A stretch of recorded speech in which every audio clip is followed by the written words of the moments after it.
Well, welcome back every pony! I know I haven't done theory videos in a while, but today is the big day! Season 8 has arrived! And I wonder how they're gonna start off this season! Oh, I mean the world is filled with so many different creatures who know nothing about friendship.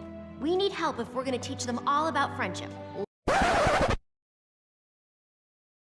Some ponies gonna be pony pop pie! The school of friendship, first day of class. Will we fail or will we pass? Students come from far and wide. Brand new friends here by our side. Well, this is an interesting way to open up the season. Don't get me wrong, I'm incredibly excited to see more mythics enter the series, but I'm not exactly happy to hear some of the dialogue that happened with Twilight and the other main 7, and what happened with the Chancellor, who, by the way, I'm thinking of breaking my certain no-eating pony rule, but we'll get to him soon enough. For now, let's dive into Theories of the Thought with the episode review of Season 8, School Daze. We see that just after the movie ended, the map has once again changed, this time to show far more territories of Equestria and beyond. And you know what that means, kiddies? World building! Wahoo! You finally got it right, you ponies! You finally got it that you're not the center of the universe! The girls do a pretty good recap of what happened to the movie, learning that individuals like Tempest has gone off to wander, a girl of my own heart, and Fluttershy herself has said she doesn't want to wander, not a girl after my own heart. It's great to see that unlike in the Pokemon movies and other such series, the movie actually has some merit, but it is a little trappy, if we will, that you don't exactly give a recap. You know, like a little intro with what you did with Celestia and Luna and their backstory. Like a little retelling would have been nice for anyone who hadn't seen the movie. Nothing big, just a little nitpick, Hasbro. Overall, everything seems great until Twilight says she wants to open a school and say, No, I mean the world is filled with so many different creatures who know nothing about friendship. We need help if we're gonna teach them all about friendship. Ho ho ho! Red flag! Okay, I'm sorry. They don't know friendship? What exactly do you mean they don't know friendship? Listen, Twilight, I get that you're trying to be all big and important, but, not every creature is going to have the same level of friendship or ways of friendship as you all. God's sake. Is this going to be what I think it is? Is this going to be like a residential school? For those of you who aren't familiar with it, and I'll speed it up for simplicity's sake, a residential school was an area where indigenous populations of the US and Canada were brought to be taught the quote-unquote civilized way and to beat the savage out of them. Again, I don't think Hasbro would show the main 6 beating up or hurting any of the kids, but this idea that they're gonna have to conform to the pony way of things, it's kind of unnerving, and it's really stomach unsettling. I'm gonna let it slide, and I'm gonna wait to see what the episode happens, but this Hasbro is not the way you want to make your character sound. So Twilight, in her eagerness, goes to Celestia, who, while trying to explain the stuff about how a school runs, tells her about the EEA, apparently the school board of the equestrian system. Oh joy, stuffy, uptight old people, that's gonna be fun to deal with. Also, I'm sorry, the EEA is supposed to monitor everything? How exactly are they gonna like what you taught in your schools with your student running off in life-threatening situations? And if you think it being strict and racy is played for laughs, ha ha! You're wrong. When Twilight visits them with her lesson plan, the second red flag is waved as we see one key detail. The Chancellor sees this as an opportunity to make a war school. Yeah, if you listen to how he talks, he's telling them that they want to teach soldiers in their students on how to defend Equestria. I'm not sure what this guy has been through, but dang does he rub my fur the wrong way. And again, if you're gonna go to the EAA to approve this school, why did Twilight not go to the other tribes to ask what dragons or yaks or any of the other ones she invites do for learning? Just because it's a pony-based school doesn't mean you don't follow curriculum from other tribes. Twilight, I'm saying this as a mythic myself. You need to know what the other kinds are to teach them. You can't teach a sea serpent the same way you teach a firehound, nor would you teach the same way of a deer to something like a dragon. Each of them has different cultures and different ways of life. So why the frick are you not going to any of the other clans to ask this? Topaz's sake, Twilight, why are you being such an ignorant fool? So let's see, less than halfway through the first episode and 2 red flags are raised. Joyous day. But with a seeming miscommunication from the bigot over here, the school is approved and built within how long? My God, how exactly did you afford that lavish a school at that size? And how long did this take? Did you magic it appear? Did you just appear and say, hey, we're gonna build a school, and it's like a year later? Context? Context would be real nice right now. Seriously, it's okay, Hasbro, to tell us how long you're doing this. I know you did in the movie where you just jumped to how long it's been, but my God, you could give us a bit of a heads up. Plus, that's just the building. We don't know how long it took to write the lesson plan, or hire new teachers, or find a... And you're sure you want us to be teachers in classrooms? No. No, no, no, no, no! You want the girls to teach? Okay, back it up. Why do you guys get to teach? Is it because you're an element bearer? I'm sorry, why didn't you go to Cheerilee? Why didn't you say, hey, let's join forces and you can help teach kids? Because, I think between all of you, she's got the more experience. Point number 2, what is up with this class? Loyalty class? Honesty class? Kindness class? Generosity class? Laughter class? How do you teach that? It's not like I'm gonna find the same thing funny as someone like Game or Corgi would, and it's not like I'm gonna laugh at the same thing ponies laugh at. Why the frick are you making these their elements as their classes? Have you gotten bonked on the head, Twilight? And also, third point, because it ties in right to what's coming up next, why are there no mythic kids having mythic counselors or mythic individuals to help them in the school? You know, a representative that makes sure that their culture is being properly shown and demonstrated in the school? Why is that not here? You kind of need that when you're opening a school and opening it for different species. Look, when I teach a kid in the forest, I make sure I know about the species before I start to work with them. So I know if I'm going to have fire shot at me if they're angry, or they're going to use something else. Or, more importantly, to make sure the kid is happy and they're getting their own kind's education. Not what you're doing and just saying, hey, you're going to learn it the unified way that the racist pony I got this journal from is wanting us to learn. And speaking of kids, welcome to the new main 6. Look, I know they've got names, I know they've got their own little personalities, but let's be honest, it's the new main 6. All of them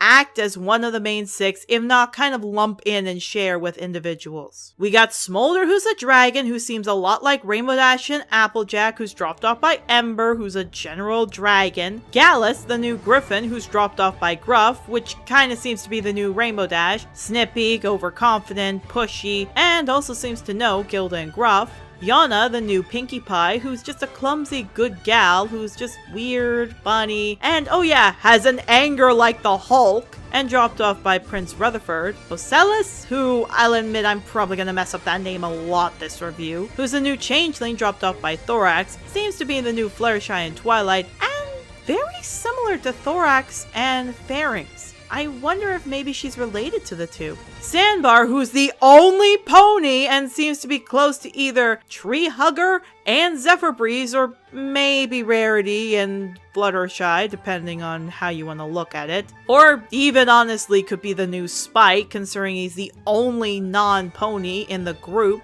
And finally, Silverstream, the, how do I describe this?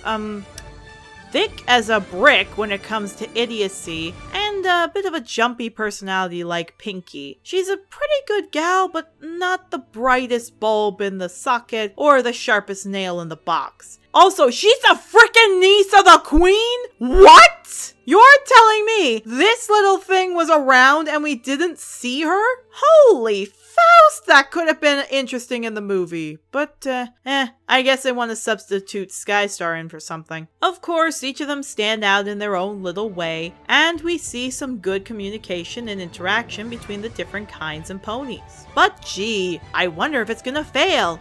Well, it is an MLP opener, so I'm guessing it's kind of set by this point. And we get the first song of the season, which is okay at best. I'm not saying it's a horrible song, it definitely does convey the theme properly, sets up what's going on, and does reflect as the song passes on what's up with the kids. I like it, but it's kind of like an appetizer. You know it's okay, but you kind of want more out of it. Even in the song, the hints that the kids are suffering a lot is shown by the fact that the kids, who are mythics, aren't singing while the ponies are. It's not until the mythics start to have fun in the classes do they start to sing, when they feel accepted. But as Twilight makes sure that they have to stick by the book, well, guess what? Those kids don't have fun, and they start to be stressed, mentally drained, and exhausted. And guess what, kiddies? Problems start to come from the culture. We hear that all of the kids, besides being disappointed the main six aren't their heroic selves they learn from, an interesting note from Yana. Yana reveals that by now, they'd be learning how to tie hair up in the yak school. That's an interesting point. Why did the dragons and all the other representatives send their kids here?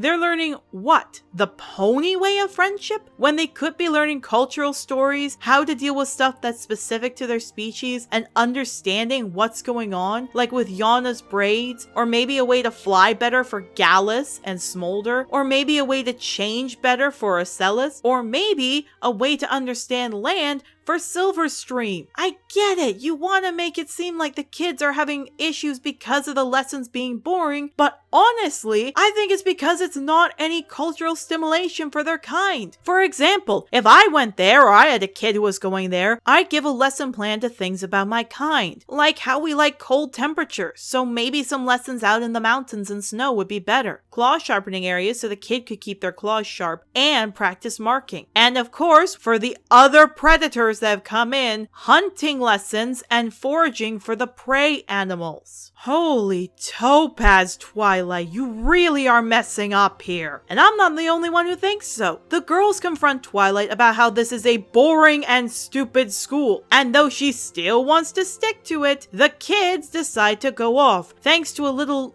overacting trick from Ocellus, the kids make it out to the lake and actually get to bond and have fun. They learn about each other's cultures and start to express joy in learning and bonding with each other. Meanwhile, the girls have to deal with Chancellor Racist over here, coming to visit the school to check it and learning that some of the kids are missing. Not being an idiot and letting this slide, he tags along to make sure he can see what's going on and then comes out to Family Day. This is, of course, when the kids come crashing in because Ocellus can turn into, I've never seen that one before. Maybe mousy fly? A mosquito mouse? I don't know. I'll have to take a look at that later. Maybe I can kidnap that little changeling and see what she knows. Or I could just ask them if I could get into that school. However, the little trick works too well and the kids literally crash the party, revealing the racist Chancellor's thought about how they need to stick to their own kind. Okay, hold up.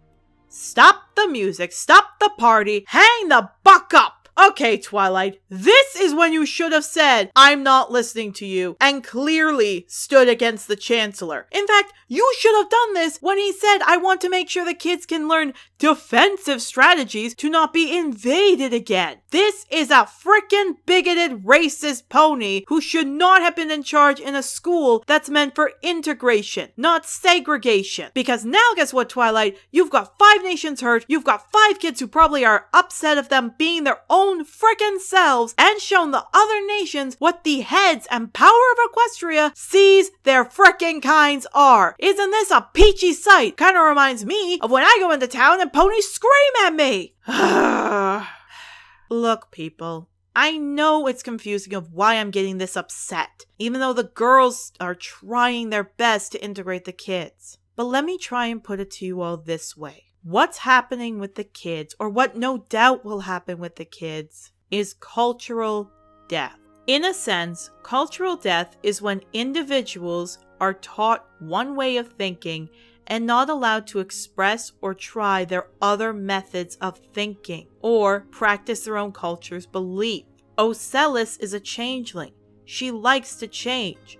But Thorax tells her something that's natural for her to do, to quit it, to fit into the school. Yana is a yak who's proud of her culture, and yet she's told constantly she needs to do the pony way of things. Smolder, Gallus, Silverstream are all predators. They need to have a chance to go out, hunt, and practice these skills, gem foraging, fishing even, and yet they're told to sit in class and learn about things like spiders and apples and how to do agriculture when this isn't going to work for some of them, such as Yana, who is not going to be able to grow plants up in a cold tundra. It's great that kids want to learn new things, and it's great to see them branch out their knowledge, but not at the cost that they won't get to learn their own culture. This will affect their development. It'll affect how they are in society, and heck, they might turn into Spike. Spike knows nothing about being a dragon, so he feels unwanted in the dragon world and probably in the ponies considering he's not a pony. Do you know how isolating that feels?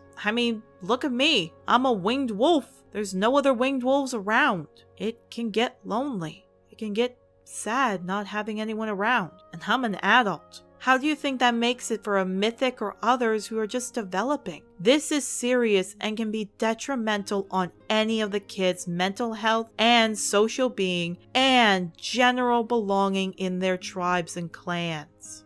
I know this may seem silly, but god dang, Twilight, did you mess up. It may have been the Chancellor who was the racist bigot, but you didn't see the warning signs, and I'm kind of happy the school shut down. Or, it's only shut down for like 5 minutes before Twilight gets a pick-me-up pity party failure from the girls. Starlight comes swooping in to save the day, and they go to try and get everybody back. With Twilight trying to think that she'd write a new rule book to have a new set of learning, because this isn't an EEA school, it's a friendship school. I'd like to see you all try that in the actual real world. Guess what, kiddies? You're gonna fail. With them convincing, the girls do agree to come and help get them, with Pinkie going to the Yaks, Rarity to the Dragons, Fleurs to the Changelings, AJ to the Hippogriffs, Rainbow to the Griffins, and I guess Spike going somewhere. They all do a pretty good apology, but they learn that the kids have run away from home. All of the creatures of the nations are enraged, thinking that the other creatures either stole them or that the ponies have done something to their kids. Which, to be honest, if what happened with the Chancellor just happened, I kind of think that the ponies were doing some horrible experiments to the kids. But after the girls decide they're gonna do their best to find them, they start to realize that little old Sandbar over there seems to know a little too much for his own good, and they decide to follow him. Sandbar, on the other hand, is basically making these guys have their own home in the Everfree Forest, and all of them get to bond and again learn more about each other. It's even shown that the Hippogriff can change back into a sea pony?